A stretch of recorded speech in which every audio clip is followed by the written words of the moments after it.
No Nose Knows. Written by Irrespective. Chapter 11. A Grand Day Out. I honestly thought it would be hard to get out of the palace, Bean remarked thoughtfully. It typically is. Saucy replied while both braced themselves against the lurch of the train as it began its journey. But every pony understands that right now is a bit of a unique situation. Wisteria is also very good at her job. I'm also a bit surprised that the private train of Princess Celestia is so plain. It looked like we were going to take the express to Baltimore for a minute. There is a problem with having a gilded train like the one you describe, Celestia said. With enough velvet and gold, one feels like a show pony in three-ring circus. I can see why you'd want to avoid that. I also tend to feel guilty if the Pegasus guards have to pull me in my chariot long distances, Celestia continued. They tell me time and time again it's an honor to do so, but I know it's back-breaking work. So when I can, I travel by rail. Plus, you can get more paperwork done. That I can. She smiled, and she settled behind the desk like a mother swan in a nest. Or at least that was the image that Baked Bean was trying the best not to think about. Sadly, there's never a shortage of it, and I believe some of the worst offenders at creating the cursed things will see you as an opportunity to up their game, as it is said. I bet. He chuckled while he watched her bring a stack of papers to the desk with her magic. So, what should I know about your family? She asked. I hate walking into a battle blind. Yeah, it may be a battle, I suppose. Bean blew out a short, frustrated breath. What to tell you about my parents? Isn't the 64,000-bit question. Where do I even begin? Start with the basics. She replied as she began reading the stack of parchment before her and writing on another off one to the side. All I know is that you have a mother and father and no siblings, and that they own a gourmet restaurant. Upscale, he corrected. I have no idea why it matters, but it's an upscale restaurant. From what Dad says, it means we serve real food, not just a half a dozen microscopic blobs of stuff on lettuce leaf for a few hundred bits. Fair enough. And what are they like? What interests do they have? How much do they travel? Are they earth ponies as well? Why wouldn't they be? I have known many earth ponies who've had Pegasus and unicorn falls. It is a possibility. Well, they're earth ponies too. Bean snorted and suppressed a smile. Mom likes to call herself black beans over yellow rice, and Dad says these refried beans with hot sauce on the top, due to their colors. He eyed Celestia's flowing mane. I'm not sure how they'd describe you. Rainbow whipped topping on vanilla ice cream, Celestia said with a twinkle in her eye. My sister can be double chocolate fudge. So, how did your parents meet? Bean straightened up, although with most of his smile still remaining. They're full hood sweethearts, actually. They were neighbors growing up, and somehow they always knew that they would marry each other. Bean hesitated. Celestia was looking over one scroll quite intently, and the quill in her magic seemed to be writing quickly to her next, but she still made an encouraging noise as if she wanted him to continue. They opened the Zersh just after they got married. They've done some advertising, but most of their growth has been word of mouth. When I left, they could pack the place, no matter what day it was. They haven't let the success go to their heads, though. They have a modest house in town, and they insisted that I attend public schooling. I guess they thought if I had a normal full hood, I wouldn't become an egotistical brat. And she wasn't listening, even though both of her ears were pointed in his direction. Bean sighed and plopped his rear on a convenient cushion. Why had she bothered to ask if she was going to get wrapped up in her work? What else? Celestia pressed. What? There was more you were going to tell me, wasn't there? She asked without looking up. Well, yeah, but you don't seem very interested. I'm listening. These things. She twisted her ears. Are able to work separately from these. She pointed to her eyes. Or from this. As she tapped her horn. Oh, Bean replied, but his gaze went to the floor. An odd concoction of depressed, impressed, and self-pity moved through him as he twiddled a hoof while the sensation seeped into his bones. You really should have realized that the princess would have learned how to multitask at some point in the last 1,000 years. Bean gave a slight yelp of alarm when her magic picked him up, but then he visibly relaxed when his eyes met hers. His own feelings turned into deep concern when he saw the sorrow in the magenta pools before him, but he was also astonished at how expressive those eyes were. That was not the best choice of words. she simply said. Even after 1,000 years of diplomacy, I can still say the absolute wrong thing at the worst time. I don't see how it was wrong. I've had centuries to learn how to multitask. I should have realized that, That's not the point. she replied. He relaxed further when she playfully rubbed his nose with him and then put him down. The point is, you're not the only one who is learning in this relationship. I'm used to dealing with diplomats, so I suppress my frustrations until I'm in a more private setting, like when I'm with Luna, She added with a pained twitch in the corner of her cheeks. and now with you. Like a pressure cooker, Bean said. If you don't vent, You'll explode. Celestia nodded and then whistled a long, rising note, ending in a sharp popping noise with her cheek that made both of them giggle. I probably should try not to be so touchy, Bean said. Provided you do the same for me. I get frustrated too, but on a much smaller scale, I suppose. Celestia made a smaller popping noise with her lips, which left them cocked into a sly smile afterwards. it's something we both need to work on, I suppose. What if we make a deal? If you want to talk to me about something that you feel isn't important, just say so. I will stop what I'm doing and give you my full, undivided attention. Is that fair? That's fair. I'll also try to remember that you're not being mean or ignoring me. You're just being, well, a princess, That will work. she said with a smile. What are you working on? He asked, and he tried to peer at the papers. This is next year's budget. Be careful, though. Long-term exposure can be detrimental to your health. She wrinkled up her nose. Makes you break out and stuffy, and it can cause snooty in extreme cases. I hope not. Or at least I hope you have some kind of protective shield in place, Several layers, don't worry. she replied with a wink. But now I think about it, you could help me with this. Bean's expression was sent packing, and an eager desire to help took quick residence instead. Really? I'd love to help you in any way if I can. Celestia chuckled a bit in his enthusiasm and pulled a chair from across the car over to him to sit on. I think you will be an immense help. You see, the problem I have with the budget is that I'm never totally sure how it will affect my little ponies. I have various officials and experts who can advise me, of course, but since they make a living out of crunching numbers, I do tend to have a small grain of doubt when they give me their presentations. You, however, have actually paid taxes and had to live with my decisions, so you can tell me if what my proposed term seems fair and decent. I don't expect you to be an expert of all of it, but take a look. This would be a good illustration of the concept. The whole stack of papers levitated, and from the middle of the stack she withdrew a small group of papers. This is a restaurant tax. Bean frowned. Repeal that thing immediately and then incinerate it. And thus you prove my point. She giggled.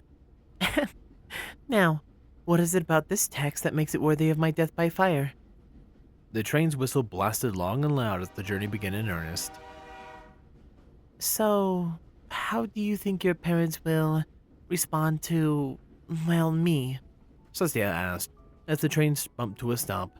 She was feeling far more nervous about this visit than she was letting on, and while she had appreciated Bean's comment on the budget, it had distracted them from the original topic of conversation.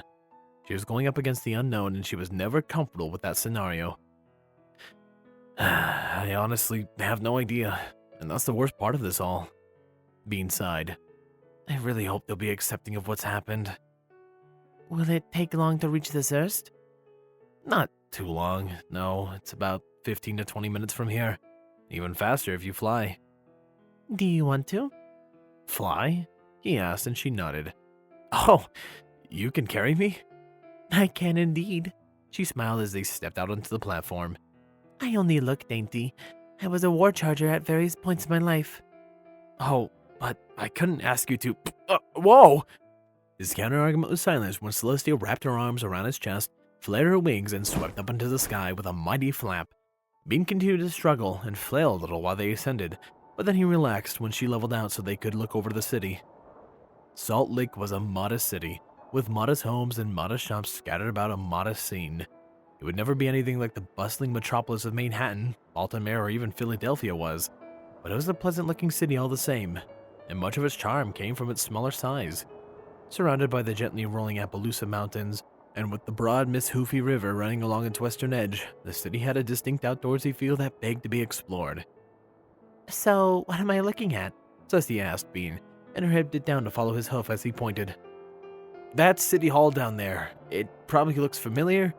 Over there is the university, and the Natural History Museum is next to it. The dockyards are there, market's up there. My house, well, my old house is just over there. And your restaurant? Bean scanned the city for a moment, and then pointed. Just right down there. Ah! His shout of alarm turned into a whoop of joy as he built up speed, and it only increased when she leveled out for a moment to pull out a barrel roll. Celestial caught on Bean's excitement, and she quickly twisted into a tight loop, and then a couple of quick knife turns to keep the feeling going. When they did land, Bean staggered away from her, his steps wobbly and unsure, but only for a moment. He then turned to face her, and he had the most deliriously happy smile plastered on his face that he'd ever have. That was awesome, he shouted. The way you zipped and zoomed and that twisty thing you did, and... I'm glad you liked the flight, but you need to breathe. You're gonna pass out on me if you don't. Breathe, right. I can breathe. I'm very good at breathing. I certainly hope so. She giggled behind a hoof. Can we do that again sometime? Please? Please, please? Cestia clicked her tongue. I suppose I could have Wisteria make an appointment for you in my schedule. Bean pumped a hoof in the air and gave a quick yes to himself. He then turned and looked at the bay windows and slate gray paint that made up the windows he had once referred to as a former prison. And the feeling is gone. I remember this place, Cestia said thoughtfully. I was here, about 20 years ago from Equestria Games. The mayor insisted we eat here. She claimed at the time it was the best new restaurant in the city. From what I recall, the food was quite delicious. At least they left a favorable impression, Bean said flatly. You would have to be a small fool at that point, I suppose. I also think your father was the waiter for that evening. I know I recommended it to a few of my advisors later. He'll be pleased to hear that. She now looked down at him and saw his face was drawn in consternation. Bean, if you don't want to do this, we won't. You're not obligated to do anything. No, I need to do this. Just brace yourself. Brace myself? She asked, but he was already moving into the restaurant. She followed, but she had to duck to keep from hitting the doorframe. Baked! A pony shouted. Long time no see, dude. Hey, Sip. Bean shared a quick hoof bump with the blue Matra D. How's things been? Oh, you know. Shake and Bean are still at it. Grumps is still Grumps. Your parents keep trying to invent new dishes. Same old, really. Sounds like it. Are they in yet? Should be out in a moment. Shake ran off to tell them you were here when you landed with the princess. No. Hey, princess, by the way. Good morning, Mr. Sip, she diplomatically replied. She could remember the last time a pony had greeted her arrival so informally, but she rather liked it. Fresh in from Canterlot, are you? I heard it's a nice place to visit, but I've never had a chance to go. So, what brings you in with Bean? That's a long story, Bean cut in with a sigh. Put in simply, the princess is... Baked, is that you, sweetheart? A feminine voice rang out. Here we go, Bean muttered while he turned to the source of the voice. Hey, Mom.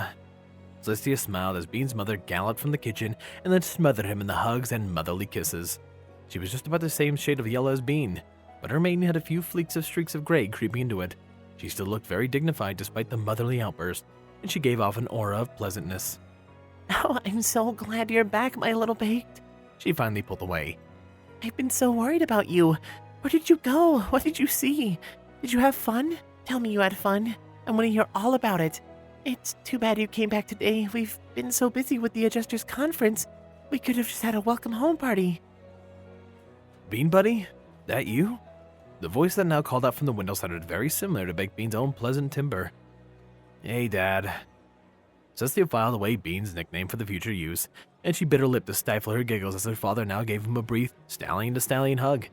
They both seemed rather pleasant and kind from their first impressions, and even Bean had a small smile. It's good to have you back, son, his father continued. We've been slammed with the conference. I just told him that, dear, his mom interjected. And we could really use the extra hooves in the kitchen tonight. Dear, we're being rude. Bean's mom nudged Bean's dad with a hoof. Baked Bean brought a special guest with him. Of course. My apologies, Bean. Why don't you introduce us? Bean paused and blinked once. I'm pretty extra sure you know who this is. Manners, Baked. His mother chided. Bean sighed.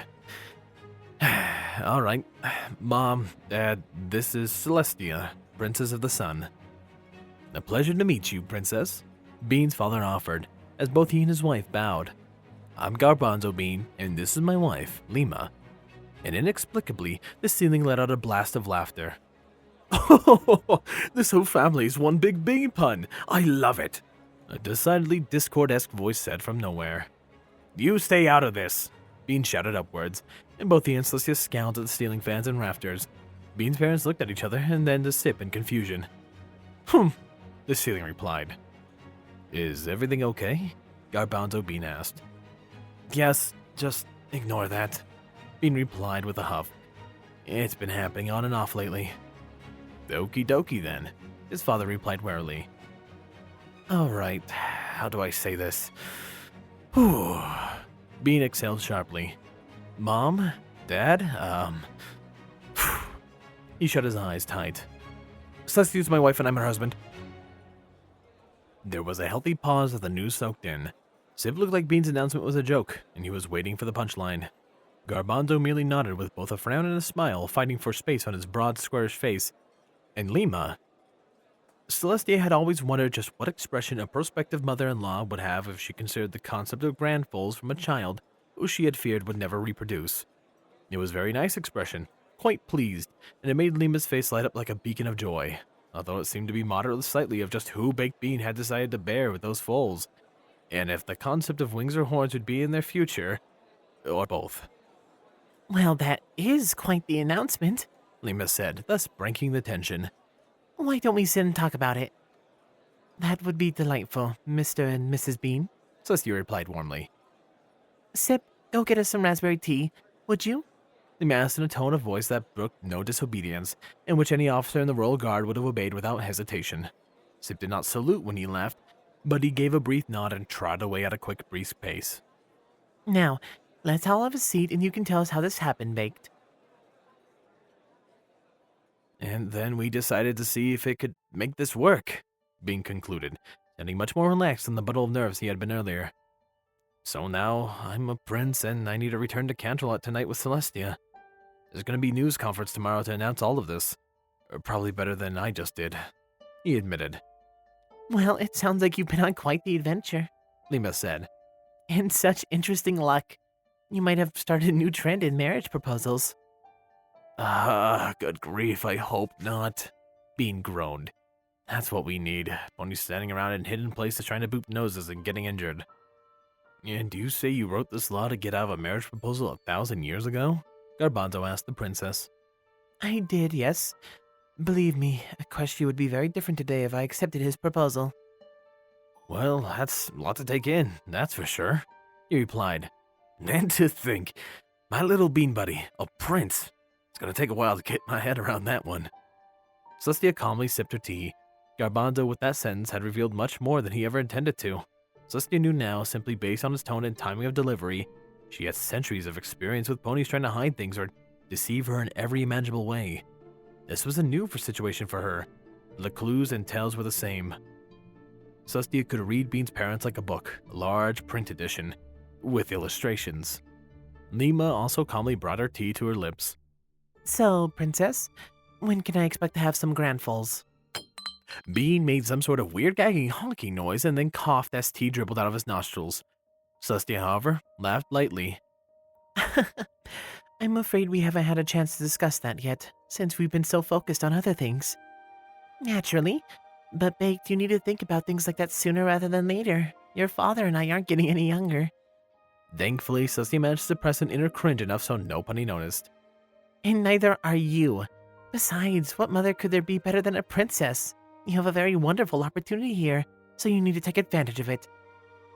I don't think I'll be taking advantage of anything for quite some time, Bean muttered. You really shouldn't mutter, dear. Yes, Mom. We should visit sometime. I don't think we've been to Canterlet, have we? No, I don't think so, Garbanzo replied. I think we've met to go several times, but we never quite made it. You showed us the sights, wouldn't you, Bean Buddy? I suppose I could. He shrugged and glanced over to his wife. It can be easily arranged. Just expect to have a god detail accompany you. Oh, yeah. Bean thought for a moment. That's gonna be cumbersome. Not at all. I have 2 ponies in mind who would be wonderful. They've stood in my regular guards when they were on vacation, and they were trained by Captain Armor personally. I'll introduce you to them as soon as we get back. They're also very good at guarding without being under hoof. You'll like them. Oh, okay then. Boss? Sip called out from the front. I hate to interrupt, but looks like we got some live ones inbound. Time to get to work, Garbanzo declared. I really could use the help, son. Dad, you know I can't handle it. Bean groaned. You really want me screwing things up during a conference crowd? What if I help you?